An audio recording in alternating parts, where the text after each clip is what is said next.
Hey guys, welcome back to my YouTube channel. This is Shalini. ಇವತ್ತು ನಾನು ಈ ವಿಡಿಯೋದಲ್ಲಿ ನಿಮಗೆ ಕಂಪ್ಲೀಟಾಗಿ ಅಮೃತ ಬಳ್ಳಿಯಿಂದ ಏನೇನು ಯೂಸಸ್ ಇದೆ ಮತ್ತು ಅದನ್ನೆಲ್ಲ ಯಾರೆಲ್ಲ ಯೂಸ್ ಮಾಡ್ಬೋದು ಮತ್ತು ಹೇಗೆ ಯೂಸ್ ಮಾಡ್ತಾರೆ ಅಂತ ಕಂಪ್ಲೀಟ್ ಇನ್ಫಾರ್ಮೇಷನ್ ಈ ವಿಡಿಯೋದಲ್ಲಿ ತಿಳಿಸ್ಕೊಡ್ತೀನಿ ನಿಮಗೆ.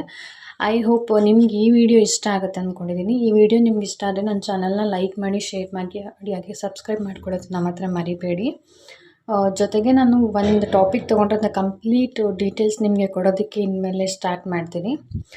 ಇವತ್ತು ಬಂದ್ಬಿಟ್ಟು ನಾನು ಅಮೃತ ಬಳ್ಳಿ ಬಗ್ಗೆ ನಿಮಗೆ ಡೀಟೇಲ್ ಇನ್ಫಾರ್ಮೇಷನ್ ಕೊಡ್ತೀನಿ. ಹೆಸರೇ ಹೇಳೋ ಹಾಗೆ ಅಮೃತ ಬಳ್ಳಿಯಿಂದ ಏನೆಲ್ಲ ಬೆನಿಫಿಟ್ಸ್ ಇದೆ ಅಂತ ನಿಮಗೆ ತೋರಿಸ್ಕೊಡ್ತೀನಿ ಬನ್ನಿ. ಇದನ್ನು ಯೂಸ್ ಮಾಡೋದ್ರಿಂದ ರೆಗ್ಯುಲರಾಗಿ ಲಿವರ್ನ ಕ್ಲೀನ್ ಮಾಡೋದಕ್ಕೆ ಇದು ಯೂಸ್ ಆಗುತ್ತೆ. ಅಮೃತ ಬಳ್ಳಿನ ಕಾಯಿಸ್ಕೊಂಡು ಕಷಾಯ ಮಾಡ್ಕೊಂಡು ಕುಡಿಯೋದ್ರಿಂದ ಲಿವರ್ನ ಕ್ಲೀನ್ ಮಾಡೋದಕ್ಕೆ ಇದು ಹೆಲ್ಪ್ ಆಗುತ್ತೆ. ಮತ್ತು ಇದನ್ನು ಪೌಡರ್ ಮಾಡಿಕೊಂಡು ಸ್ಟೋರ್ ಮಾಡಿಕೊಂಡು ಕೂಡ ರೆಗ್ಯುಲರಾಗಿ ಒಂದೊಂದು ಸ್ಪೂನ್ ಯೂಸ್ ಮಾಡ್ಬೋದು ನೀವು. ಮತ್ತು ಯಕೃತ್ ಮೇಲೆ ಉಂಟಾಗೋ ಹಾನಿನ ಕಂಟ್ರೋಲ್ ಮಾಡೋದಕ್ಕೆ ಇದು ಯೂಸ್ ಆಗುತ್ತೆ. ಯಾವ ಥರ ಅಂತಂದರೆ ಮದ್ಯಪಾನ, ಧೂಮಪಾನ ಸೇವಿಸಿ ಯಕೃತ್ಗೆ ಹಾನಿ ಆಗಿರುತ್ತಲ್ಲ, ಸೊ ಅಂಥದ್ದವರು ಇದನ್ನು ಯೂಸ್ ಮಾಡಿದ್ರೆ ಜಾಸ್ತಿ ಓವರ್ ಪ್ರಾಬ್ಲಮ್ ಆಗಿದ್ದರೆ ನೀವು ಮೆಡಿಸಿನ್ ತೊಗೊಬೇಕಾಗತ್ತೆ. ಡಾಕ್ಟರ್ನ ಕನ್ಸಲ್ಟ್ ಮಾಡಿ ಪ್ರಾಬ್ಲಮ್ ಆಗೋದಕ್ಕೂ ಮುಂಚೆ ಕೇರ್ ತಗೊಳ್ಳೋದು ಒಳ್ಳೆಯದು ಅಂತ ಹೇಳ್ತೀನಿ. ಮತ್ತು ರಕ್ತದಲ್ಲಿ ಸಕ್ಕರೆ ಮಹತ್ವವನ್ನು ಸಮತೋಲನಗೊಳಿಸುತ್ತದೆ. ಮತ್ತು ವೈರಸ್, ಬ್ಯಾಕ್ಟೀರಿಯಾ, ಫಂಗಲ್ ಸೋಂಕುಗಳಿಂದ ದೇಹನ ರಕ್ಷಿಸೋಕ್ಕೆ ಇದು ಸಹಾಯ ಮಾಡುತ್ತೆ. ದೇಹದಲ್ಲಿ ರಕ್ತವನ್ನು ಶುದ್ಧಿಗೊಳಿಸೋದಕ್ಕೆ, ದೇಹಕ್ಕೆ ಚೈತನ್ಯ ಕೊಡೋದಕ್ಕೆ ಇದು ಹೆಲ್ಪ್ ಆಗುತ್ತೆ. ಮತ್ತು ದೃಷ್ಟಿದೋಷ ನಿವಾರಣೆಗೂ ಕೂಡ ಇದು ಯೂಸ್ ಆಗುತ್ತೆ. ಮತ್ತು ಚರ್ಮಕ್ಕೆ ಅಂದರೆ 2000 ಥರ ಚರ್ಮ ರೋಗಗಳಿದೆ. ಸೊ ಯಾವುದೇ ರೀತಿ ಚರ್ಮ ಕಾಯಿಲೆ ಆಗಿರಲಿ, ಗುಳ್ಳೆ ಆಗಿರ್ಬೋದು, ಅಲರ್ಜಿ ಆಗಿರ್ಬೋದು, ಕೆಮ್ಮಕ್ಕೆ ಅಲರ್ಜಿ ಆಗಿರ್ಬೋದು, ಯಾವುದೇ ರೀತಿ ಚರ್ಮ ರೋಗ ಆಗಿರ್ಬೋದು, ಅದಕ್ಕೆ ಈ ಅಮೃತ ಬಳ್ಳಿನ ಕಷಾಯ ಕುಡಿಯೋದ್ರಿಂದ ನಿಮಗೆ ಯಾವುದೇ ರೀತಿ ಚರ್ಮ ಕಾಯಿಲೆಗಳಿದ್ರೂ ಅದು ವಾಸಿಯಾಗೋದಕ್ಕೆ ಯೂಸ್ಫುಲ್ ಆಗುತ್ತೆ.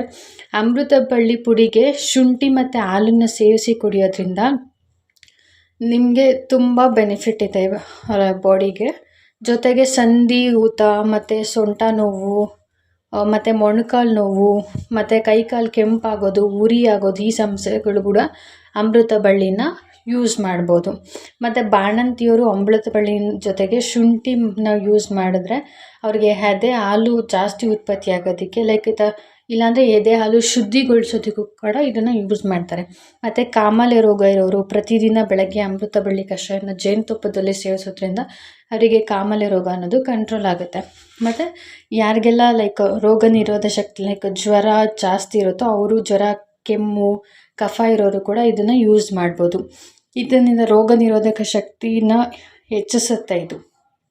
ಮತ್ತು ಇಮ್ಯುನಿಟಿನ ಬೂಸ್ಟ್ ಮಾಡುತ್ತೆ. ಕೋಲ್ಡು ಮತ್ತು ಕಾಫು, ಫೀವರ್ ಕಡಿಮೆ ಮಾಡೋದಕ್ಕೆ ಯೂಸ್ ಆಗುತ್ತೆ. ಜೊತೆಗೆ ಜಾಯಿಂಟ್ಸ್ ಪೈನ್ಸ್ ಕೂಡ ಇದು ಯೂಸ್ಫುಲ್ ಆಗುತ್ತೆ.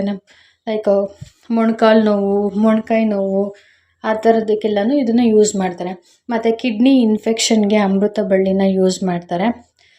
ಹೆಸರು ಹೇಳೋ ಥರ ಇದು ಅಮೃತ ಅಂತಂದರೆ ಇದರಲ್ಲಿ ತುಂಬ ಥರ ಅಮೃತ ಬಳ್ಳಿಸ್ ಇದೆ. ಬಟ್ ಅದರಲ್ಲಿ ಒಂದು ಟೈಪ್ ಇದು ಅಮೃತದಲ್ಲಿ ಒಂದು ಟೈಪು. ಮತ್ತು ಇದನ್ನು ಯಾವ ರೀತಿ ಫೈಂಡ್ ಔಟ್ ಮಾಡೋದಂತ, ಇದು ಹಾರ್ಟ್ ಶೇಪಲ್ಲಿರುತ್ತೆ. ಇದು ಕಾಯಿ ಬಂದು ರೆಡ್ ಕಲರಲ್ಲಿ ಬಿಡುತ್ತೆ. ಮತ್ತು ಗ್ಯಾಸ್ಟ್ರಿಕ್ಕು, ಪಿತ್ತ, ಉರಿ ಮತ್ತು ಆ್ಯಸಿಡಿಟಿಗೆ ಯೂಸ್ ಆಗುತ್ತೆ. ಅದ್ರ ಜೊತೆಗೆ ಬಾಯ್ಸ್ಗೆ ಪುರುಷರಿಗೆ ದೇಹದಲ್ಲಿ ರಕ್ತ ಪ್ರಮಾಣವನ್ನು ಹೆಚ್ಚಿಸೋಕೆ ಇದು ಸಹಾಯ ಮಾಡುತ್ತೆ. ಹೆಸರೇ ಹೇಳೋಗೆ ಸಾವನ್ನು ಮುಂದೂಡುವಂಥ ಗುಣವನ್ನು ಹೊಂದಿರುತ್ತೆ ಇದು ಅಮೃತ ಬಳ್ಳಿ. ಐ ಹೋಪ್ ಈ ವಿಡಿಯೋ ನಿಮಗೆ ಇಷ್ಟ ಆಗಿರುತ್ತೆ ಅಂದ್ಕೊಂಡಿದ್ದೀನಿ. If you like this video please like ಮಾಡಿ, ಶೇರ್ ಮಾಡಿ, ಹಾಗೆ ನನ್ನ ಚಾನಲ್ನ ಸಬ್ಸ್ಕ್ರೈಬ್ ಮಾಡಿಕೊಡಿ. Thank you.